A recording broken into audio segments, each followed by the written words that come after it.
Clint Eastwood, one of the most enduring figures in Hollywood history, was born Clint Eastwood Jr. on May 31, 1930, in San Francisco, California.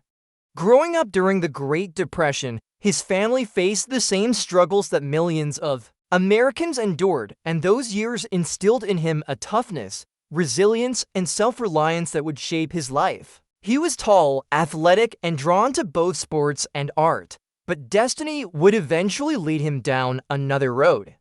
After serving in the United States Army during the Korean War, Eastwood stumbled into acting, landing small roles that marked the beginning of a journey that would ultimately make him one of the most iconic actors and filmmakers of all time. His rise was not immediate, but once it began, it was unstoppable.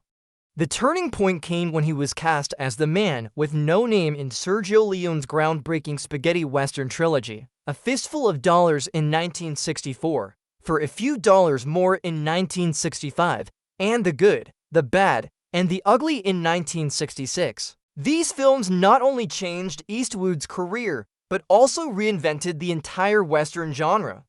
His silent stares, piercing gaze, and minimal dialogue created a new kind of screen hero, rugged, mysterious, and unforgettable. Audiences across the world were captivated, and Clint Eastwood was suddenly a cultural phenomenon, the new face of the American frontier. From there, he redefined himself again in the 1970s with the role of Harry Callahan in the Dirty Harry series.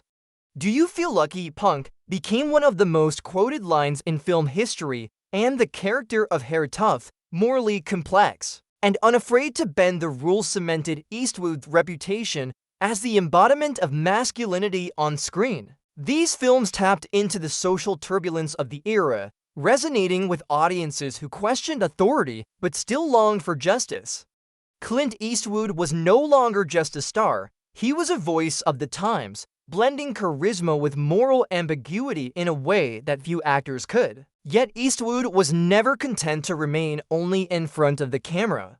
In 1971, he made his directorial debut with Play Misty for Me, and from that point forward, he became equally celebrated for his work behind the camera. His directing style, simple, efficient, and focused on raw human performance, earned him respect as one of Hollywood's most gifted storytellers. Over the decades, he directed a wide range of films, from $1 Million Baby and Gran Torino to Flags of Our Fathers and American Sniper. His movies explored themes of redemption, morality, aging, and courage, resonating deeply with audiences. Along the way, he earned multiple Academy Awards, proving that his talents extended far beyond acting. He even composed music for several of his films, showcasing yet another dimension of his artistry. Outside of Hollywood, Eastwood made headlines when he served as mayor of Carmel by the Sea, California, in the late 1980s. His political tenure was brief but effective, demonstrating his ability to apply the same pragmatic, no-nonsense approach to leadership as he did to filmmaking. Even as he aged, he showed no signs of slowing down. In 2018, he directed and starred in The Mule, inspired by the true story of an elderly man who became an unlikely drug courier. It was his first starring role in years, and audiences marveled at his ability to still command the screen with the same quiet authority that defined his earlier work. 2 years later, he directed Richard Jewell, a film about media sensationalism and justice, and in 2021, he returned to acting once more with Cry Macho, proving that even in his 90s, Clint Eastwood remained a creative force. While his professional life has been extraordinary, his personal life has been equally complex. Eastwood's relationships span decades, marriages and romances with actresses, models, and public figures. He fathered 8 children with 6 different women, including actors and musicians who would follow their own creative paths. His first marriage to Maggie Johnson lasted more than 30 years and produced 2 children, Kyle and Allison. He later had a long relationship with actress Sandra Locke, a partnership marked by both love and turbulence, while also fathering children outside of that union. His subsequent marriage to Dina Ruiz lasted nearly 2 decades and gave him another daughter before ending in divorce. Throughout all of this, Eastwood remained famously private, rarely confirming details of his personal life despite constant public curiosity. Now, at the age of 95, Clint Eastwood has begun reflecting on his life and career with a rare openness, and recently, he shared his unvarnished thoughts about another Hollywood legend, James Garner.